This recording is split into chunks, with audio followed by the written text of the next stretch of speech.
Hey everyone, this is the Spiritual AF Podcast, and I'm your host, Judd Fink.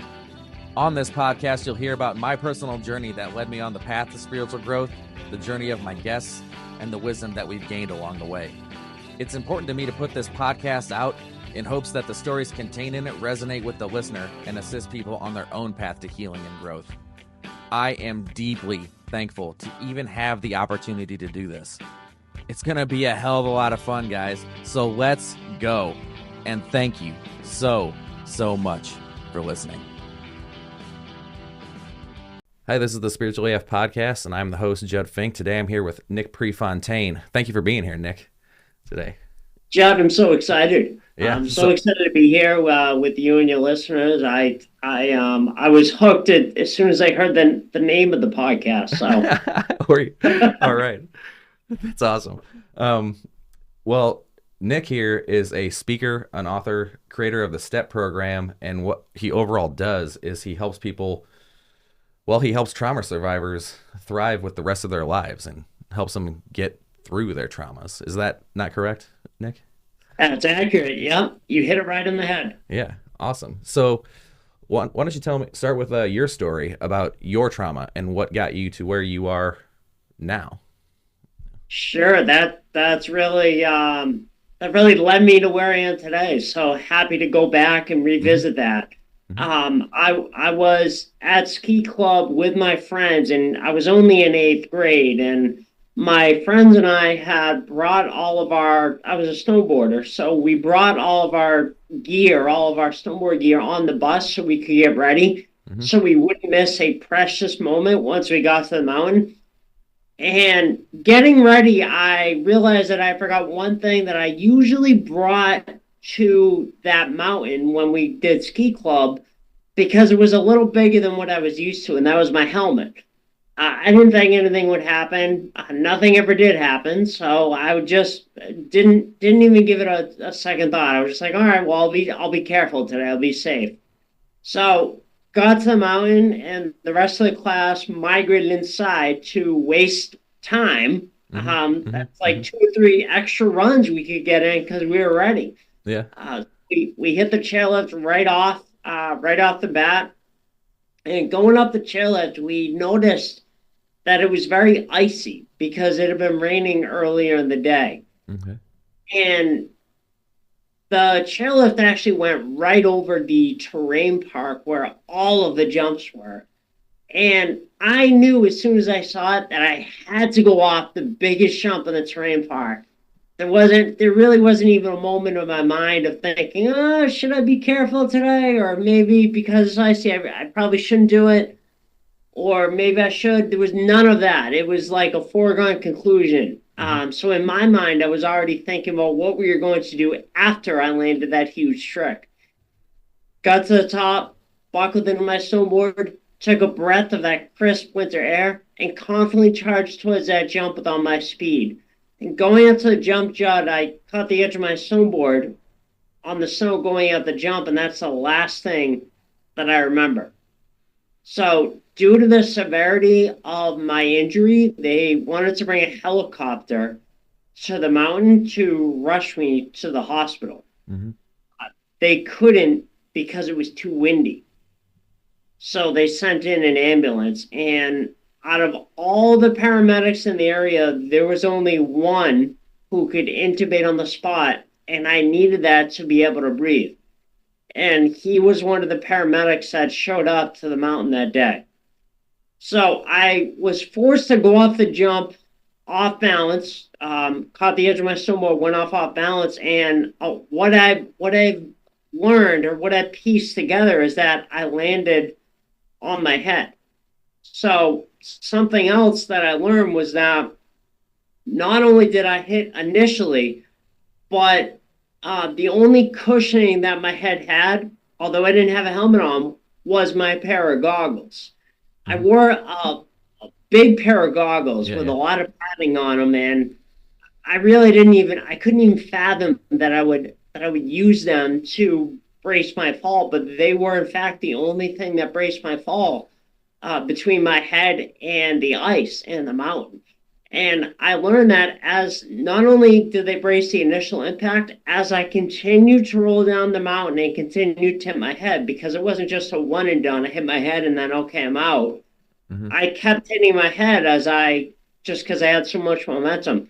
So I learned that my goggles mysteriously moved, or that's really the spiritual aspect of it, not so mysteriously, because I believe everything happens for a reason. So there were several things that day that fell into place for me. So the goggles was one. They moved to cushion each blow. The second one was the right paramedic showed up. Out of all the paramedics in the county, he showed up at the mountain to intubate me right on the spot.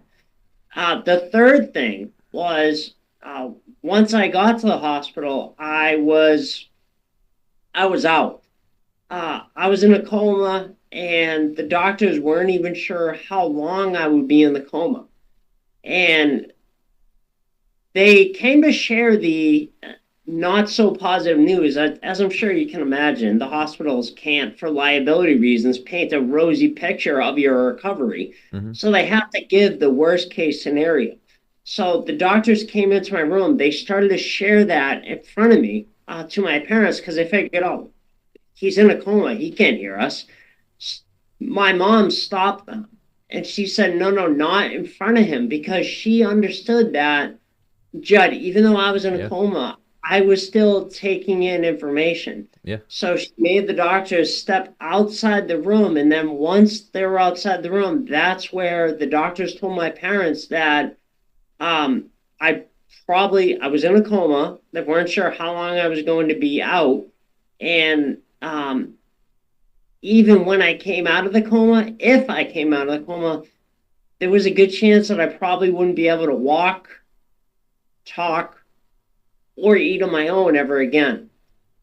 Mm-hmm. And I ended up being in the coma for 3 weeks. It was a partially induced coma because the swelling was such in my brain that it was already high. And if I woke up and panicked, the swelling would increase and I would have died. So they had to partially induce me into a coma. Mm-hmm. I ended up being out 3 weeks in the coma. I really don't remember a month because it was a partially induced coma. So as I slowly came off the drugs and medication, and what this allowed me to do, my parents stopping the doctors from saying the information right in front of me, was I didn't know any better.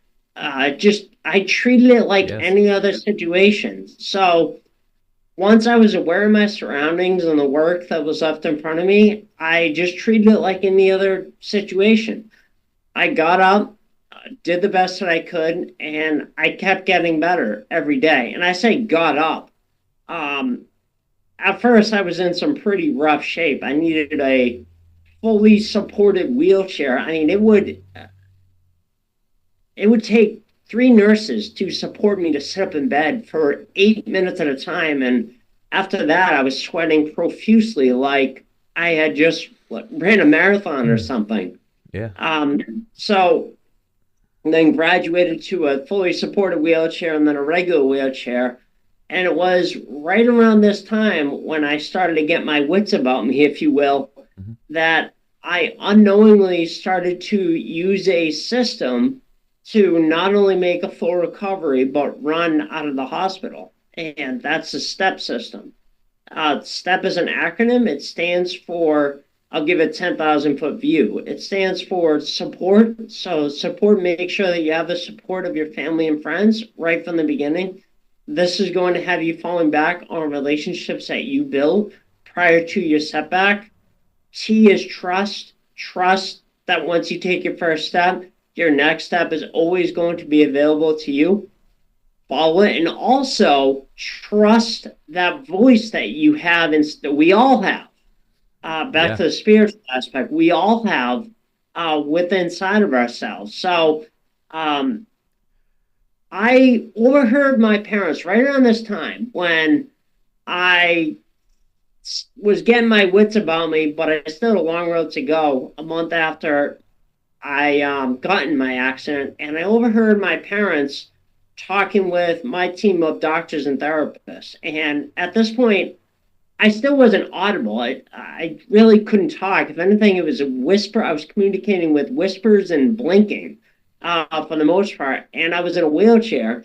However, I overheard my parents talking with my doctors and therapists. And they were saying, okay, what do we need to do to make sure Nick makes a full recovery? I heard in the back of my head, no, you're going to run out. So them running out of the hospital became our common goal.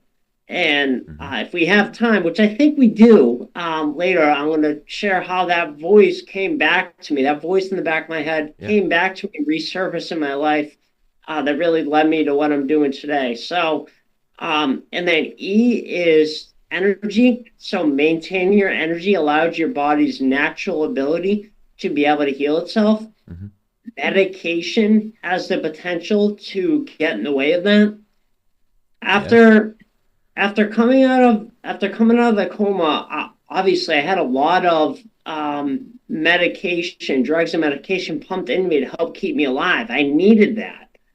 However, there's a time and a place for everything. So a month after my accident, I needed to start to get off of having the medication. And I can remember it was about a month after my accident. I was almost clear to walk, but I still wasn't clear to walk. And I got up in the middle of the night, and I would always have someone stay with me during the night, whether it was my dad or an uncle or a grandfather. Someone would always stay with me. That was my support. They would always stay with me at night in a cot next to my bed. And I woke up. I wasn't clear to walk yet. So I leaned over my bed and I whispered, well, not as loud as I could. I said, hey, Bub, because I would call him Bub. And I said, Bub, and he couldn't hear me because it wasn't that loud. I'm just saying it so it's your listeners don't have to strain here. He didn't hear me, so I managed to lower the bar in the hospital bed and hobble my way to the bathroom and use the bathroom, get back to bed, nothing happened. However, the next day the hospital found out and they freaked out because they're like, liability and we can't have this, and what we're going to do is give him this many cc's of that medication, this many cc's of this other medication right before bed, and that should calm him down so he's able to sleep throughout the night. And my mom heard this and she said, no, you're not. That's great. Just ask him not to do it again. And that's what they did. They said, don't do that again.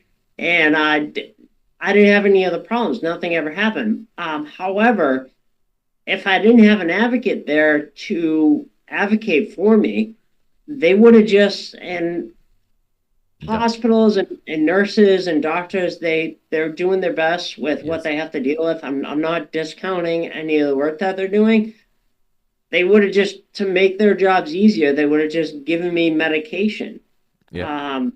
Just to make sure nothing happened for liability and everything. And you need to watch for that. So then P is persistence.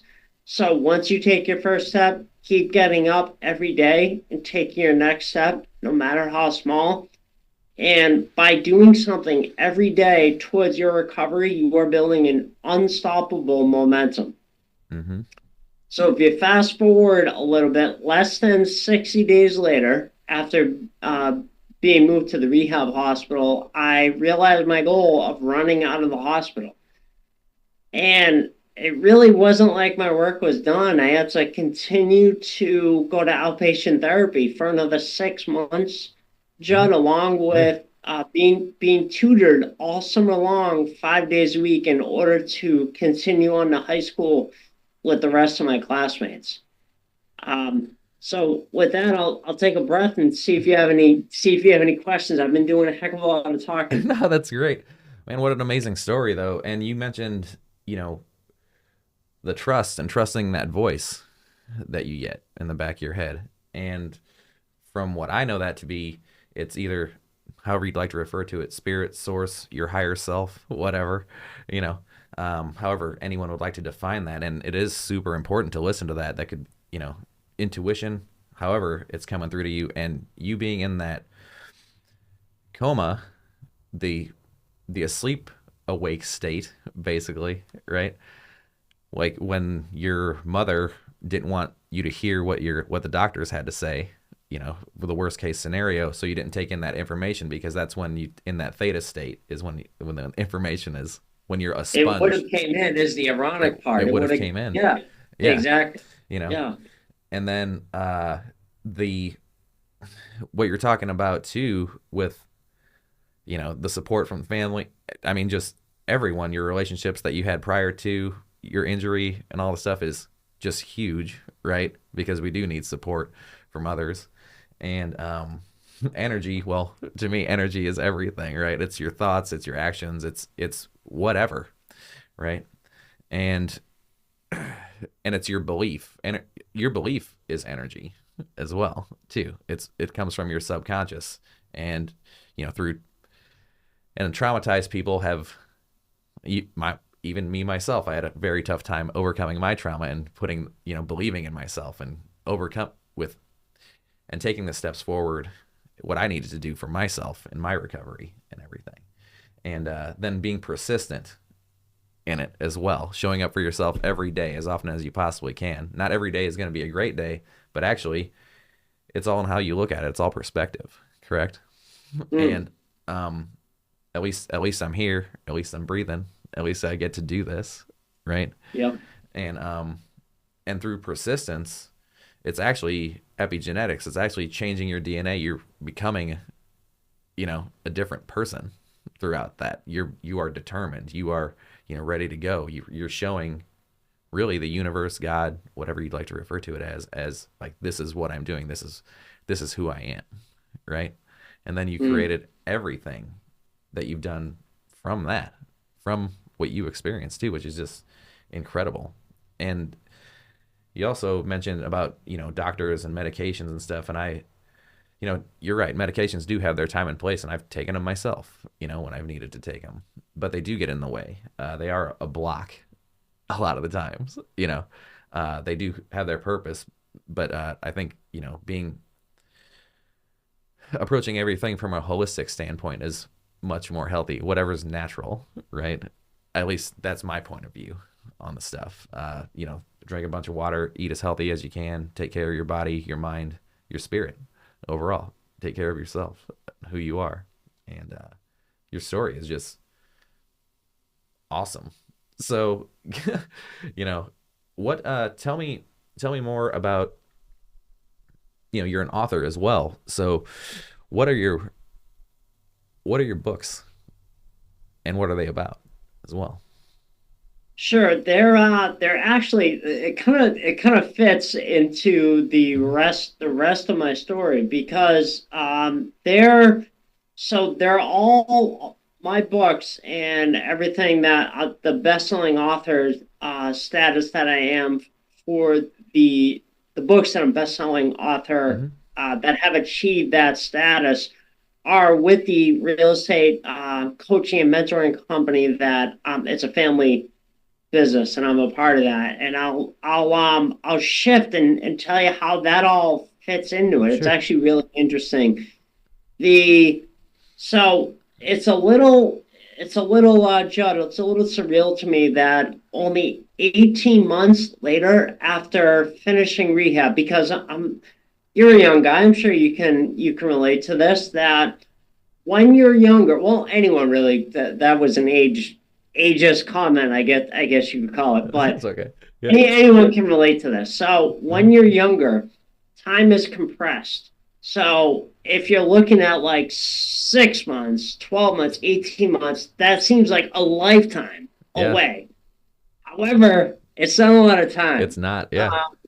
So less than 18 months later, or 18 months later, after finishing my rehab from my snowboarding accident, it's a little surreal to me that I got my start in real estate, and that was door knocking pre-foreclosure doors. So homeowners that have received the notice of default letter from the bank, and I would go and knock on their door. And again, I didn't have any training.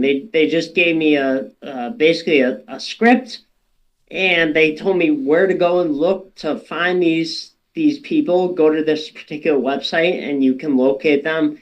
And then here's what you do. Here's a PDF that you can print out and have a bunch of leave behinds if no one answers the door that you can leave behind.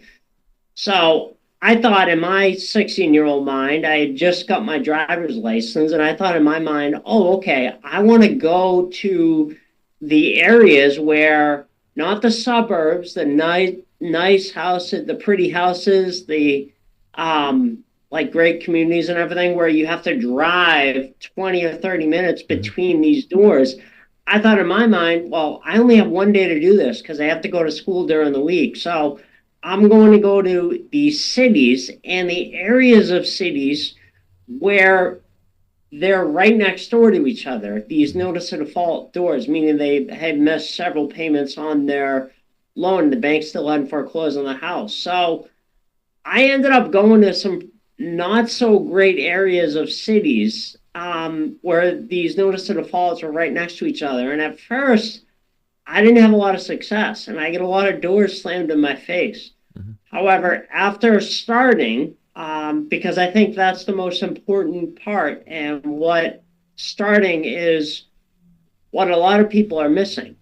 So after starting, I was like, all right, something's not right here. I might have to adjust this and learn a different technique or whatever. My dad flew my cousin and I out to the West Coast, to San Diego, to shadow the number one person at the time who was having success with these notice of default doors. Once I saw his approach and how nuanced it was, how everything was scripted, everything was, I mean, not to like mislead or just to help people. Because people, especially in this situation, their walls are up. Sure. They're hearing a knock at the door, their walls are up. So they're prone to slam the door in your face. So once I saw his techniques, what he was doing to disarm people and bring their wall down, so they were receptive and he was able to offer them a solution to help them. I implemented that in my approach, and I started seeing a lot of success. And we actually owned houses for years after I graduated high school in these cities where I door knocked, which is pretty it's pretty amazing, which it's pretty cool. So I did that throughout the rest of high school, and then after high school, I got my real estate license, started working with buyers and sellers. I got my real estate license in March of 2008. So great time to get into real estate. Right.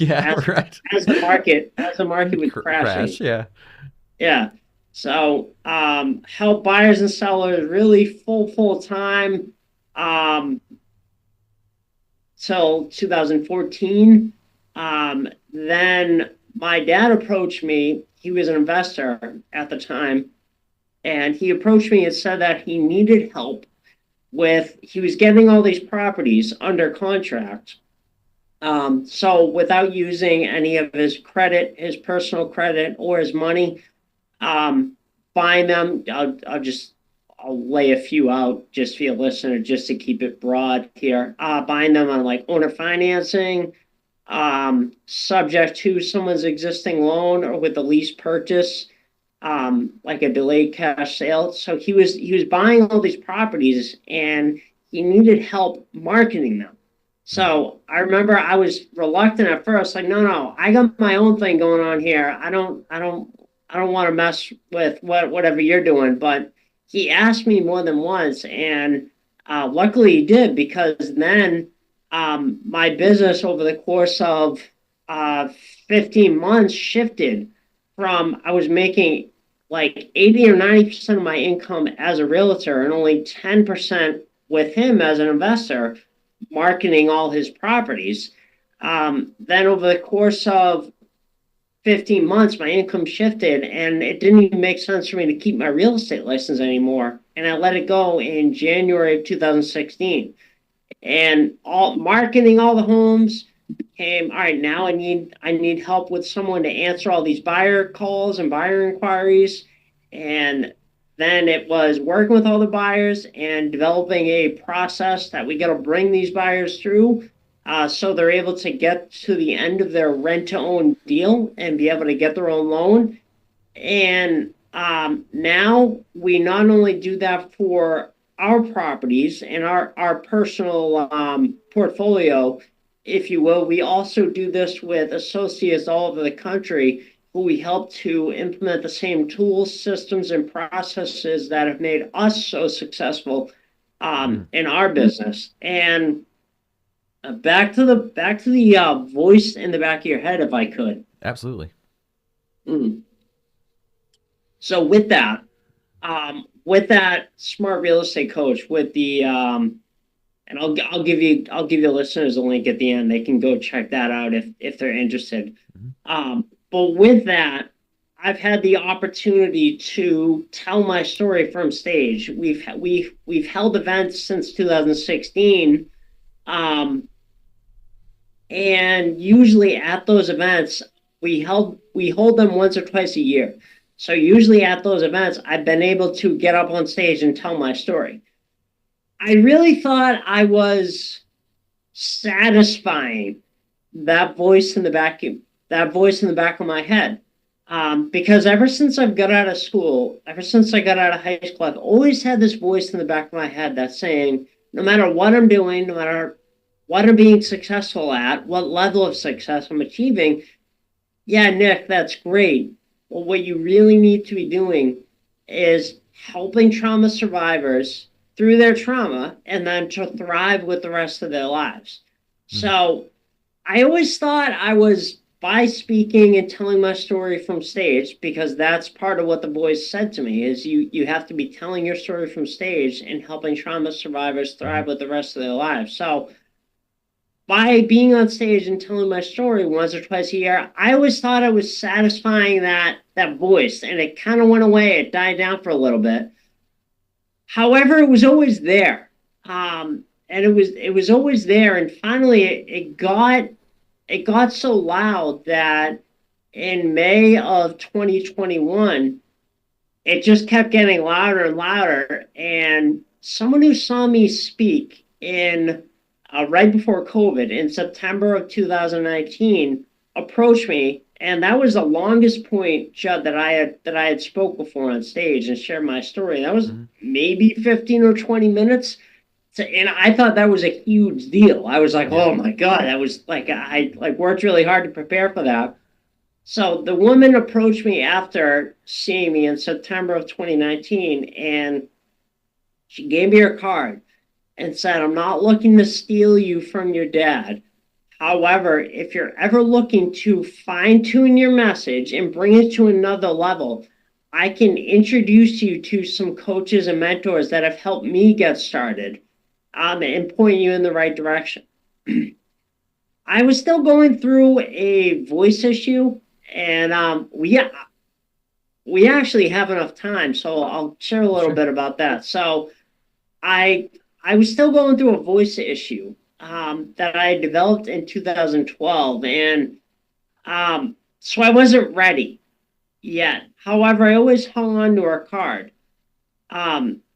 So I actually did reach out to her. I hung on to her card. I developed the voice issue, if we could backtrack, back in 2012, and after looking everywhere and trying to figure out what was wrong with me, I finally wound up in a voice specialist office in August of 2013, and the guy walked in the room, heard me speak, and right away nonchalantly goes, oh, that? Yeah, we deal with that all the time. We'll get you fixed in no time. Go see the front desk and schedule a Botox injection in a couple weeks. And I was sold, hook, line, and sinker. Yeah. So I got scheduled, and for 7 years I had to get Botox injections into my vocal folds to relieve the tension, along with their higher level speech therapy. And so the reason for telling you that is when this woman approached me, my voice was still pretty strained. Yeah. However, I was able to tell my story for 15 or 20 minutes, and I always hung on to her card.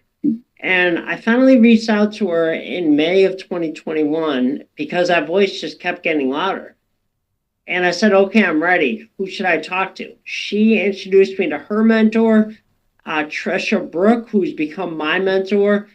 And I had a phone call with Trisha. Since that phone call with Trisha in May of 2021, Judd, there has been no voice in the back of my head. So what that's evidence to me of is that I'm doing exactly what I was put on this earth to do. Yeah.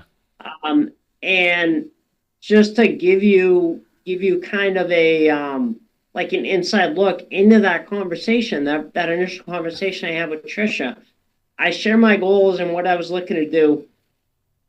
And I said, do you think that's possible?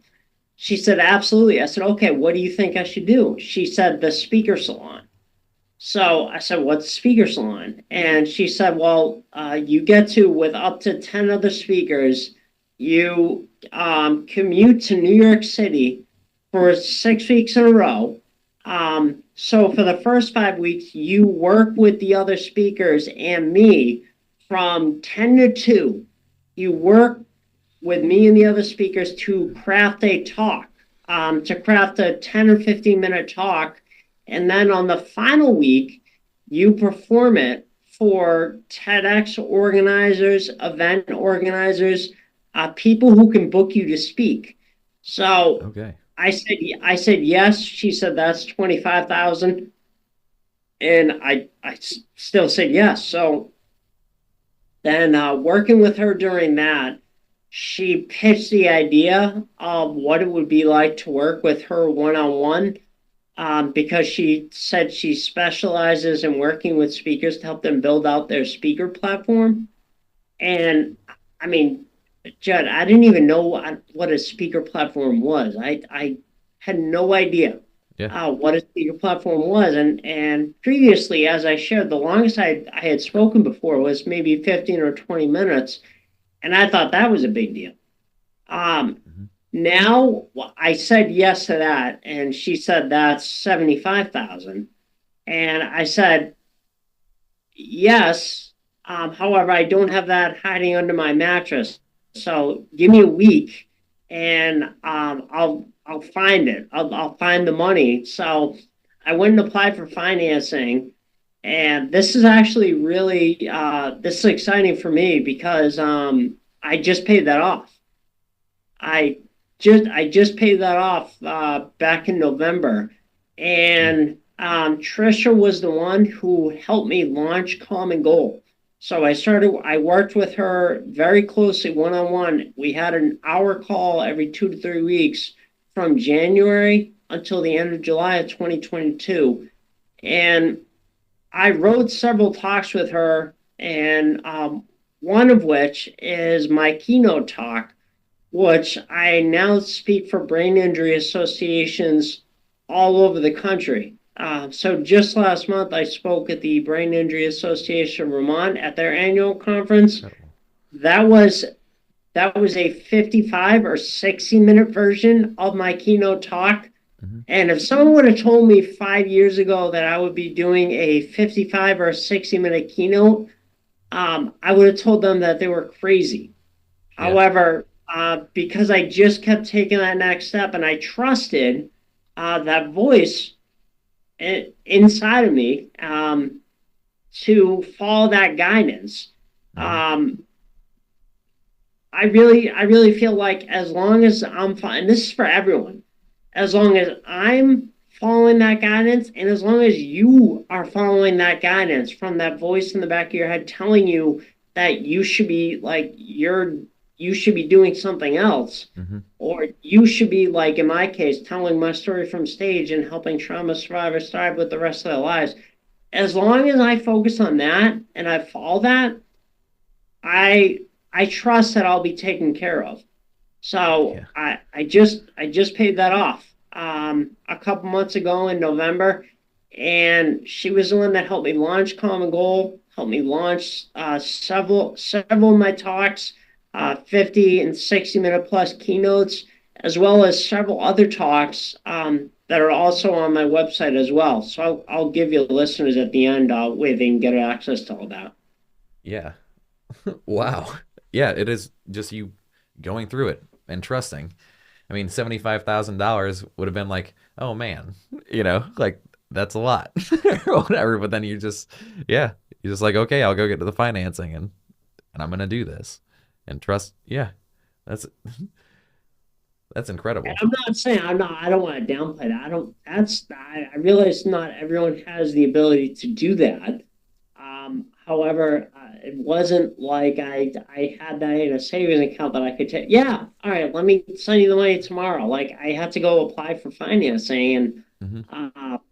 it's significant to me because I made a little over 3 years worth of personal loan payments to pay that loan back, but I just paid it off, which is really cool. Yeah, yeah, amazing. And you got all the help you ever needed throughout that entire thing, right? Mm. So, I mean, booking gigs and speaking and doing what you do as well, helping people with their trauma, you know, that's amazing.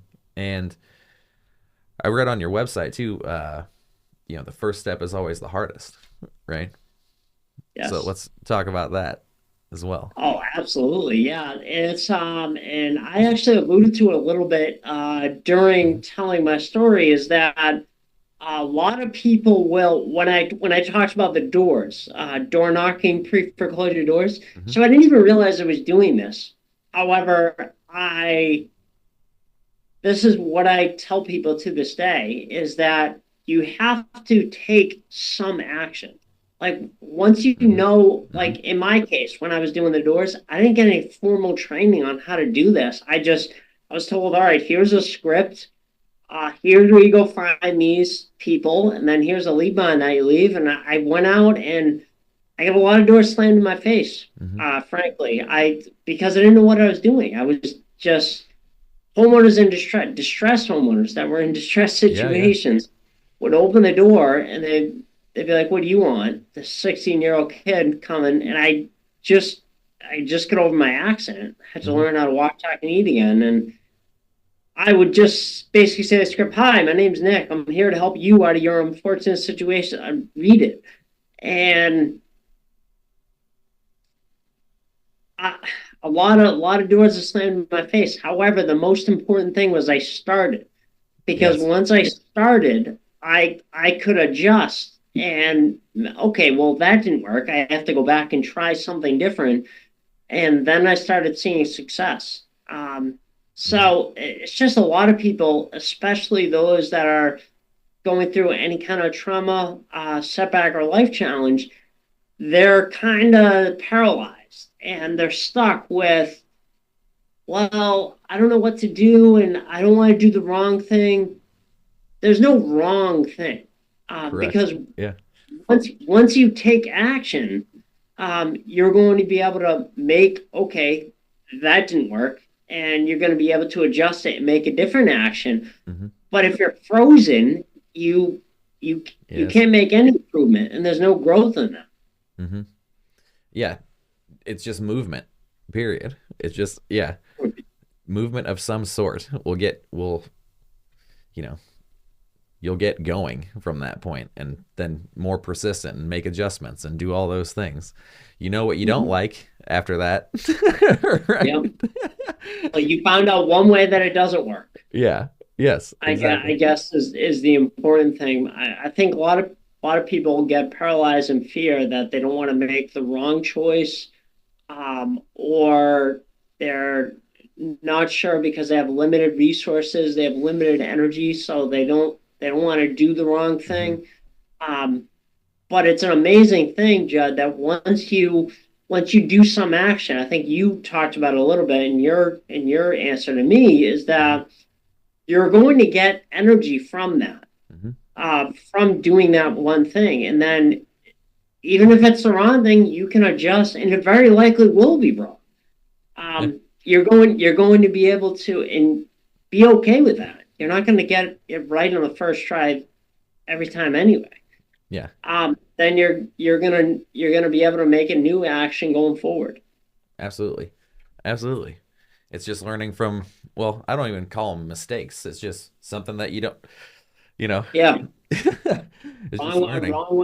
wrong way to do it, I guess you could say. Yeah, I guess. And one of the things I haven't talked about, and I really want to talk about, I know we have a little bit of time, Hmm. is that um energy. So I only talked about the Yeah, aspect of energy being that you have to make sure that you're not totally relying on medication, and how there's a use, time, and place for all medication.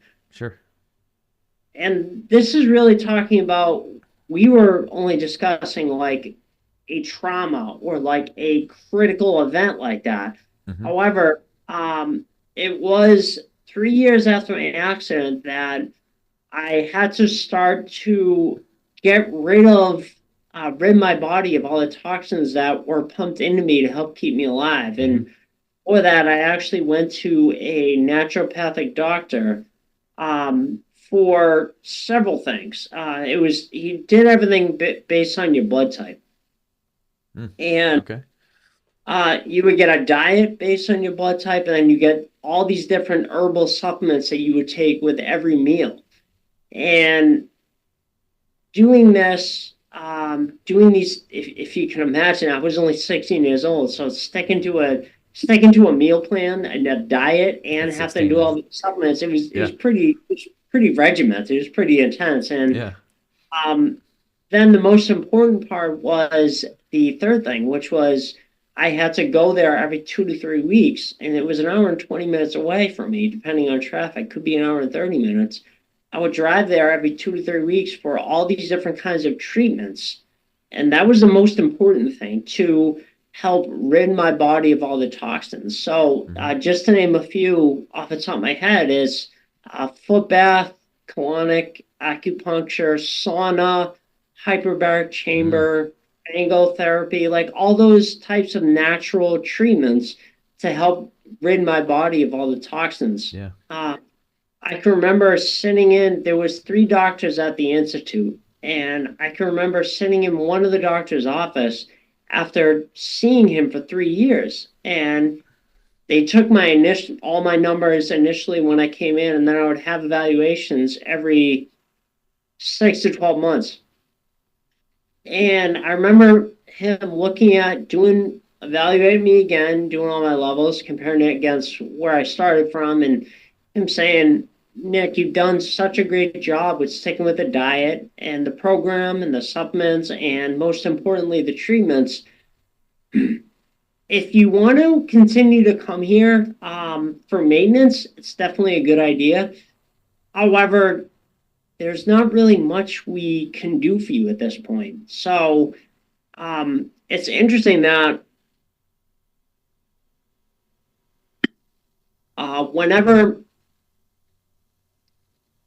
you're ready, um, so talk about taking one step, and your next step's always going to be available. At Hmm. the end of that step, if you will, when the doctor said that to me, it was very shortly after I was introduced to, I think it was maybe even that month or the next month, I was introduced to my next teacher, my next master. That's Dr. Ming Wu. And I still see Ming monthly for Tui Na. He's a Taoist Tai Chi and Qigong master. So Awesome. Yeah. I see him monthly for Tui Na, followed by cupping, and you can look it up. It's a form of body work, I Hmm. guess, is the simplest way I can explain it. And I see him monthly, and I started seeing him, and he worked on me right. I was at a business dinner in March of 2009. I can remember like it was yesterday. He worked on me was like right on my back, my neck, and working on me right at the dinner, March of 2009. And right then I was hooked. I was like, oh, I need more of this. So I started, Yeah. rather than see the other doctor for treatments, I started seeing him every 2 to 3 weeks for between now. And then that morphed into not only was I getting Tuina every time I saw him, he also taught me how to meditate. And now I've been meditating for going on 16 years now, Yeah. coming up in a couple months. And that has really been a game changer for me as far as Yes. my energy. So I get that. I get Tuina once every 5 weeks, followed by cupping. Then right around that time in 2009, I started seeing someone else for something called craniosacral massage. Yes. Okay. And, Yeah. I can see I'm definitely in the right company because Judd, every time I say these things, you're smiling, you're like lighting up, like Yeah. nodding your head. Yeah. So I still get that every 5 weeks as well. And I'm seeing Ming tomorrow. Awesome. He's been in China the last couple months, but I'm seeing him tomorrow um, for Twina, and he's really the one that as I said, taught me how to meditate. That's awesome. Like all those modalities that you're using are super beneficial, you know. And I've not had cranial sacral massage or anything, but I know exactly what it is, you know. And it's something that I am definitely interested in. And let's go back to the, meditation part. So I found myself when I first started meditating, like trying to, you know, kind of control it in a way. You know what I mean? With my ego mind kind of in the way and like, the messages or whatever that would come through. And things that I didn't prefer or didn't like, I would like try to be like, no, that's not right. Or whatever, But then over time, it's just really when you're in the process of letting go of other things in your life, it's easier to let go of that. You know what I mean? Like the trying to alter it or anything like that. Just the acceptance of whatever you're getting in those meditations. At least that's my experience with it. I meditate daily myself. It's essential, Yep. you know, Mhm. just to, yeah, trust and walk through life. You know what I mean? And be centered. Absolutely. Yeah. There's so many different forms of meditation. Oh, yes. Nothing. Yeah. There's no right or excuse me. There's no right or wrong Hmm. meditation. However, what Ming taught me, and I talk about this in my talk that one of my talks I did in June of this year I was actually invited back to the Speaker Salon for their last installation of it. They did it for a last time this past spring, and we performed our talks this time at the Triad Theater in New York City in June of last.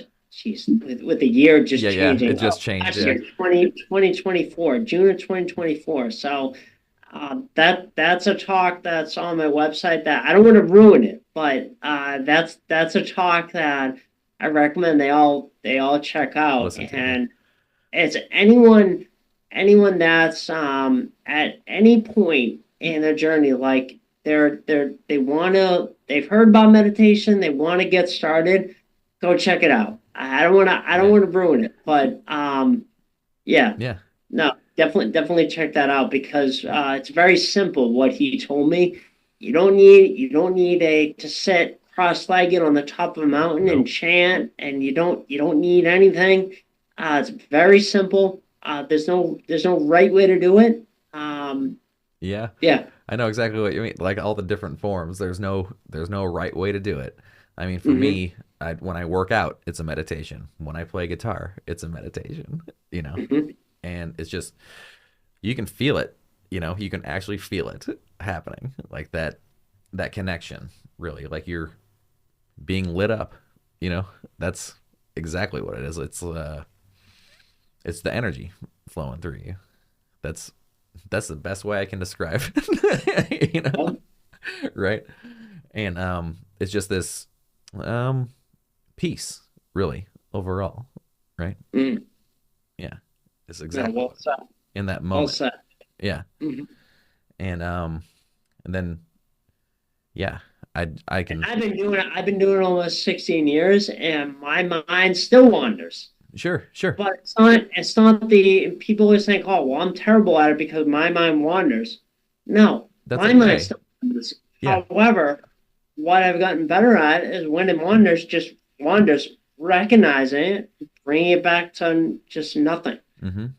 That's the most important part. It doesn't matter how many times your mind wanders, just as long as you catch Correct, yourself, bring it back to nothing. correct.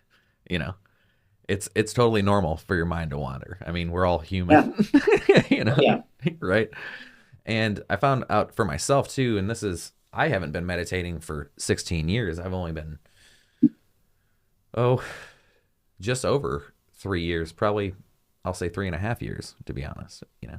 And that's when I was going through a hell of a time in my life, and I just needed to center. I was getting divorced, actually. So it was just like, okay, I need to like figure this out, you know, and center and calm down because I was just so chaotic during that time, you know.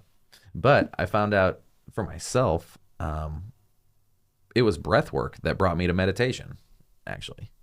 And that's how I connected super easily, just focusing on the breath. And then it puts me in the meditated state, you know, and I'm focusing on my breath and nothing else. And then it just gets me there, you know. And then the visions that I get during that and it's just, yeah, I can't even, I've seen a whole bunch, heard a whole bunch. It's just very, very cool, you know.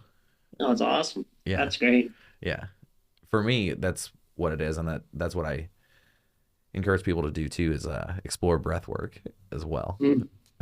you know.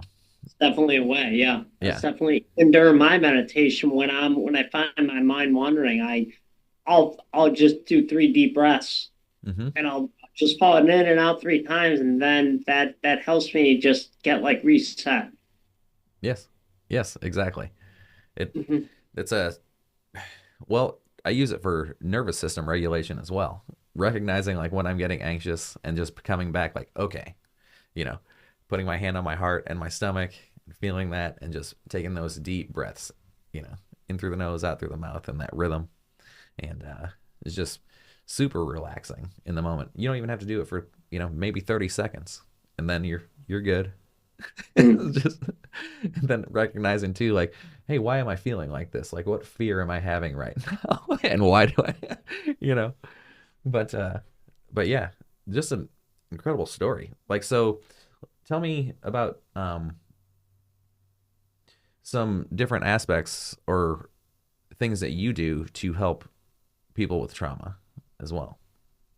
You know. So a lot of what I'm doing is I've been reaching out to, and I'm starting to branch out to other organizations, but for the most part over the past 3 years it's reaching out to brain injury associations, Hmm. and saying, hey, I'd be a great speaker for Yeah, your yeah, annual conference because I have one. I had a brain injury. yeah.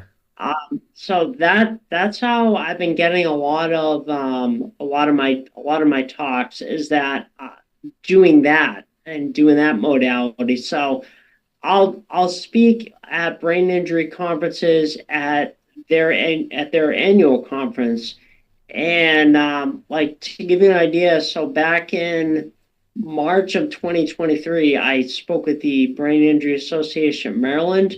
Hmm. Um, their first live conference since COVID. They had to like shut everything down for COVID, and they had 350 people register. Hmm. And what's the most important thing to me, Judd, is the stories um, that happen after.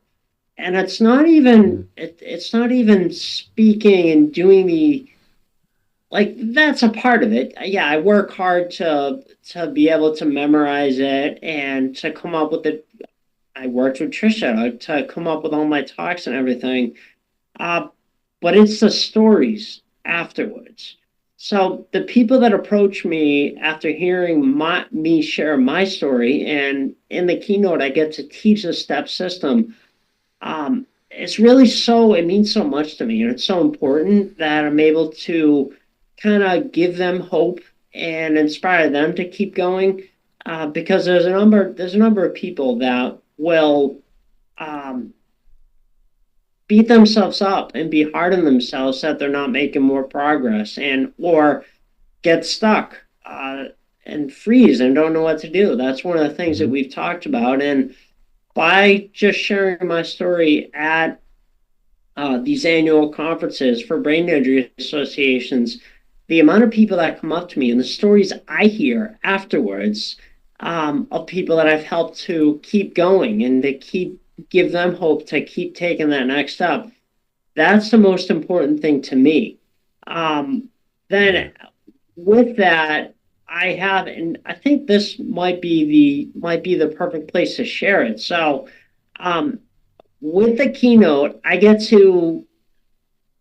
This isn't something I'm always able to do, but I'm able to tell even stories that we didn't even get to today. Some really funny and fun stories from when I was in the hospital, from my recovery in the hospital, and through my voice issue too. Really funny stories about that. So I'm able to share those stories, and I'm able to take time and actually teach the STEP system. Because what we covered today is just really a 10,000-foot view of the STEP system. So I get to, in the keynotes, I get to teach that system and tell them how they can apply that to their lives. And your listeners, what I can do, as I mentioned, what I introduced is just a 10,000-foot view. But if they go to nickprefontaine.com/step, that will allow them to download the entire STEP system for free. And they're going to learn all about support, trust, energy, and persistence. And then also, because you asked me, like, how am I helping people? So I find myself, whenever someone comes to me with anything that they're going to, or I find out someone in my sphere just like comes into my reality that I hear they have a challenge, I always find myself going back to just, all right, what are you doing first? Like, what are you doing for self-care? What are you doing? Like, are you doing this? I said craniosacral earlier, but it's really myofascial release. That's the type of massage work that it is. Okay. So I asked them, all right, are you getting regular myofascial release treatments or craniosacral treatments? Are you getting Tween regularly? Like, those are things that I immediately go to every single time. And I try to expose them and get them on a regimen and a program of taking care of themselves. So that's really what I find myself always doing. One of the ways that anyone can work with me. So this is in the keynote. It's fun work that these organizations they'll pay me and they'll bring me in to speak, and I get to teach it. However, there's a next best thing. I have a step video program. They're only $37, and it is coaching videos for every letter. So support. There's a video instruction from me, along with coaching emails and a workbook, and like messages that will help them develop and identify who their support is. Then same thing with trust. There's a video dedicated to that. It's called the Step Video Series. There's a video dedicated to that, along with exercises, workbooks, encouraging emails and everything, just to help them keep them going along. And then same thing with energy. There's a separate video to help them identify their energy and how they can incorporate that into their lives. And then again, with persistence, same thing. There's a separate video, workbooks, support emails, coaching videos. That's only $37. So right now, that's the only thing that I have for people that want to work with me. And I feel like that's so important, just first and foremost, because once they've gone through that, once they've gone through Step, the ebook, and that's free, and also the Step video series, I feel like we're on a language wise, we're on the same level. Mm-hmm. So then when I'm working with them one on one, because I also work with people one on one, when I'm working with people one on one, I find that we're able to almost accelerate their progress that they're making in whatever they're dealing with because we're speaking a common language. Yes. So it's not, I don't have to go back and explain how everything works and okay, this means that. And it's, we can hit the ground running when we're working together and really make some amazing progress right off the bat. Yeah, I bet speaking the same language is a huge thing, right? They Yep. already they already have some of the, I guess, training under their belt at that point, There right? you go. Yeah. Yeah. So, just like a couple things I mentioned, I'd be remiss if I didn't. So, Mm-hmm. if buying and selling creatively on term real estate, buying and selling on terms creatively without using banks um, or any of your credit or money or anything. If you're interested in that and our business and how we've also helped Mm-hmm. associates all over the country, you can go to smartrealestatecoach.com. And if you scroll down a little bit, I don't think it's changed. I think it's the same. If you scroll down a little bit, you can get registered for a free master's class. And that's going to teach you all about how we buy and sell homes on terms without using any of our money or credit. And then at the end of the master's class, if it is of interest to you, if it is a good fit, because it's not a good fit for everyone, but if it like you're like, ooh, okay, I want to learn more, you'll be able to take your next step at the end. And then if you go to, I already gave it, but I'll give it again, nickprefontaine.com Mm-hmm. / step. You can download the entire step system for free. Also, while you're there, check out that shorter talk. It's only a 6.5 minute talk, six Yeah. minutes and 29 seconds. It's called My Introduction to Stillness Was a Coma.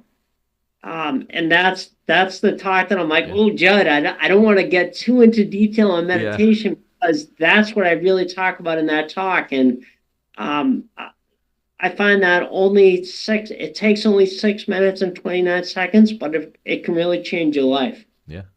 Absolutely. Meditation can absolutely change your life. You know. And I do have one more question though. Like, would you consider what you experienced, with your trauma early on a gift? Yes, Yeah. I would consider it a gift. I wouldn't at the time, and I would never wish this what I've had to go through. I'd never wish it on anyone. However, if given the chance, I would go back and do it 100 times out of 100. Yeah. And I say that, and my mom disagrees with me. She wouldn't if she could take it back and not have Well, to go yeah. through that because of what I put them through. Mm-hmm. She would not go through it. But I would haven't gone through it. I think it affected more everyone else around me more than it did me. I was just like, well, whatever. This happened. It's in front of me. I got to deal with it. And Yeah. because of it, it made me who I am today. And to be That's able to um, help trauma survivors now thrive with the rest of their lives. And how I'm doing that is sharing my keynote from stages all over the world. Oh man, that's incredible. That you consider it that, and I consider my stuff from the past a gift as well. I wouldn't be who I am today if Mm. without all the things that I've experienced myself. That's amazing. Thank you for doing what you do as well. You know, and thank you for being here today, and um and joining me on this podcast. Thank you for giving me the opportunity to share my message and my story with your listeners and your audience. This has been a lot of fun. Oh I've yeah. had a blast. Oh yeah, man. Absolutely. So have I. And all right, everyone. So this has been the Spiritual AF podcast. This is Nick Prefontaine. Go to nickprefontaine.com, find out some more info about Nick, and get us coaching and all that stuff. All right. We'll see you later, Nick. See you later, everybody. The Spiritual AF podcast, and namaste.